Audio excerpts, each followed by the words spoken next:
Gas lighting అంటే ఏదో పెద్ద సైకాలజీ పదం అనుకుంటాం గానీ, నిజానికి మన ఇంట్లోనో, ఫ్రెండ్స్ మధ్యనో చాలా కామన్‌గా జరిగేదే ఇది. అంటే మన కళ్ళ ముందు కనిపిస్తున్నా కూడా, లేదు లేదు అది నీ భ్రమ అని అవతల వాళ్ళు నమ్మించడం.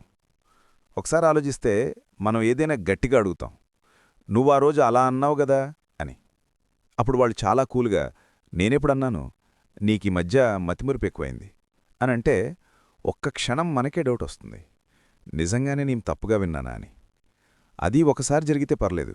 కానీ పదే పదే అదే జరిగితే మెల్లగా మన మీద మనకే నమ్మకం పోతుంది. కొందరుంటారు, మన తప్పు లేకపోయినా మనల్ని గిల్టీగా ఫీలయ్యేలా చేస్తారు. ఒక మాటంటే చాలు, దాన్ని పట్టుకుని 100 మాటలని, చివరికి నువ్విలా చేయడం వల్లే నేనలా అనాల్సొచ్చింది అంటారు.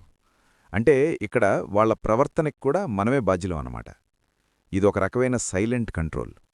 ఎదుటి మనిషిని ఫిజికల్గా కాకుండా మెంటల్గా లాక్ చేయడం. ఇంకోటి వర్డ్ సెలాడ్ అంటారు కదా, అంటే మాటల్ని కలగాపలగం చేయడం. మనం ఒక విషయం గురించి అడిగితే వాళ్ళు సంబంధం లేని పాత విషయాలన్నీ తీస్తారు. అసలు పాయింట్ ఎక్కడో వెళ్ళిపోతుంది. మనం ఏదో అడగాలని వెళ్ళి చివరికి ఏదో సారీ చెప్పి బయటకొస్తాం. ఆ టైంలో మన మైండు ముద్దుబారిపోయినట్టు అనిపిస్తుంది. ఏమైందో అర్థం కాదు. నిజానికి ఇలాంటి సిచ్యువేషన్స్ నుంచి బయటపడ్డం అంటే వాళ్ళని మార్చడం కాదు. ఎందుకంటే వాళ్ళు మారరు. మనం మనల్ని కాపాడుకోవాలి. నాకు తెలుసు ఏం జరిగిందో అని మన మనసుకి మనం చెప్పుకోవడం చాలా ముఖ్యం. వాళ్ళు మనల్ని కన్ఫ్యూజ్ చేస్తున్నప్పుడు మనం వాదనలోకి వెళ్లకుండా ఉండడమే బెటర్. ఎందుకంటే వాళ్ళకి లాజిక్ అక్కర్లేదు. వాళ్లకు కావాల్సింది మన రియాక్షన్. మనం ఎంతలా రియాక్ట్ అవుతే వాళ్లకంత పవర్ వస్తుంది. చాలామంది దీన్ని భరిస్తూనే ఉంటారు. ప్రేమ అనుకునో లేక అలవాటైపోయిందో. కానీ అది లోపల మనల్ని ఖాయీ చేసేస్తుంది. మన ఐడెంటిటీని కోల్పోతాం. ఏదో ఒక పాయింట్లో మనం రియలైజ్ అవ్వాలి, ఇది నా తప్పు కాదు, ఇది వాళ్ల నేచర్ అని. మెంటల్గా స్ట్రాంగ్గా ఉండడం అంటే ఎదురుదాడి చేయడం కాదు. సైలెంట్గా మన బౌండరీస్ మనం గీసుకోవడం.